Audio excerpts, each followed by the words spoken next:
joyous sound. That's the sound of Willie and Tabs McCaskill here on the Medicine Show. I heard you say firmly of the Lushrollers. Is that?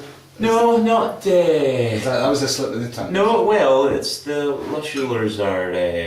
I don't know what you would call it. In abeyance. Yeah. In abeyance. Yeah. Well, everybody's so busy, isn't they? Yeah. I mean, yourselves, you've got the little mill thing going on as well. Yeah, I'm right. Still playing with Stetson Head as well. Yeah. And Tabs, you're doing this. But... Yeah, I've been in various bands. Galapagos was the latest band I've been in. Yeah.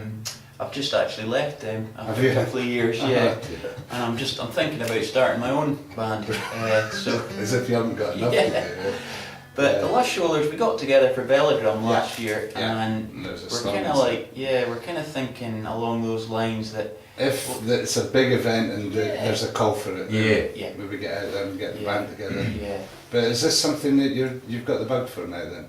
Doing the acoustic night? Yeah, most definitely. I mean, we started doing this obviously, and the band sprung up around it. But it's really, I don't know. It feels good right now to strip it right back down to where it was before, and revisit the songs again. I notice you're singing a lot of the songs that you might not have done with the Lushrollers.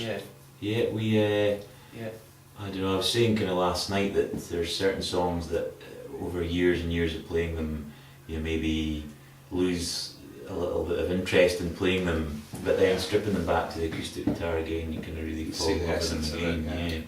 Yeah, you just find a different. You maybe slow it down a bit and change the pitch of the guitar. I'll put a capo on and bang! It's just like you fall in love with the tune again, you know.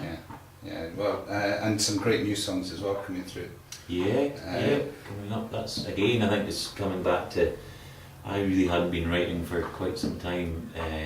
And then just playing right back to the acoustics kind of seems to inspire it a wee bit. Of course, you've had the huge upheaval in your life of losing your mother.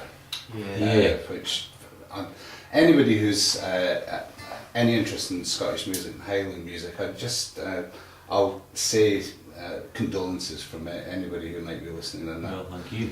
On that basis. And Ishbel, of course, you had a big gig for her in memory of her at Eden Court. That's right. Yeah, and it was a really successful night. With a stellar lineup, and it felt good. It felt very proud, you know. Yeah. Well, I'm sure she would have been as well. I mean, we touched on it earlier on. Her influence on you as children, of course, but as musicians particularly. It might not seem prevalent in the fact that your music is so different to hers, but if you could put your finger on that influence, can you do that, or was it always there in the background? I think you can. I think there's a kind of if you look at the kind of I'd like to think what we do with the acoustics is quite pure. Yeah. And that's what Mum was about, you know. She was a singer. That was her hallmark. Yeah. So. Yeah. And although she sang, traditional Gaelic music, she had a pretty varied taste in music herself, and loved country music. And one story, and I was just 2 days late to be if I got wind of it, was she was working on the Transatlantic Sessions. Yeah. And is this true? She came into the market by Ricky Skaggs. That's right. To one of our gigs. Is that right? Ricky Skaggs was. I'd heard it. I thought it was folklore. No. Ricky Skaggs was invited to our house for dinner, and we were invited up. Yeah. And Ricky and his wife Sharon White, who's also a very famous singer as well. Yeah, of course. And Ricky's very religious, and he wanted to say grace before the dinner, and we got this grand kind of southern grace, you know. Yeah. He was singing, God bless Willie, Macaskill and Tabs and their talent, and we hope they know where it came from. And then he was dragged down to this kind of mayhem in the market, and he kind of gingerly came in, you know. Yeah. But we went to Nashville after that with the Rollers to do a festival, and we were astounded about how big he was.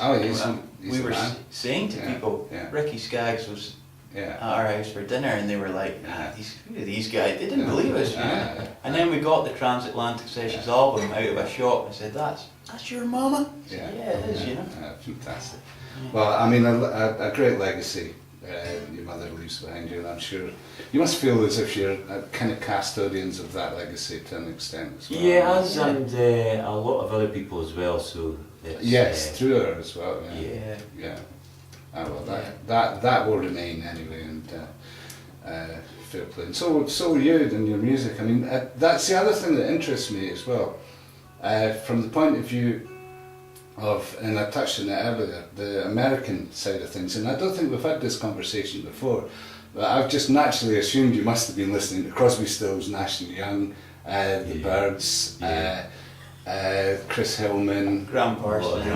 All of that. That must have that. So where did that come from originally? I don't know. I think we just kind of fell on it. Yeah. I mean, I was always a bit of a kind of hippie when I was young, you know. I loved Crosby, Stills and Nash, Neil Young, and then I fell in love with country, you know, and harmony singing. And that's what Graham did for everybody. Yeah. And at that point, you realised that the two of you could sing together. That was in our early 20s. We sort of that's when I first started trying a harmony, you know, and it didn't come very easily because we're not trained. We're essentially self-taught. But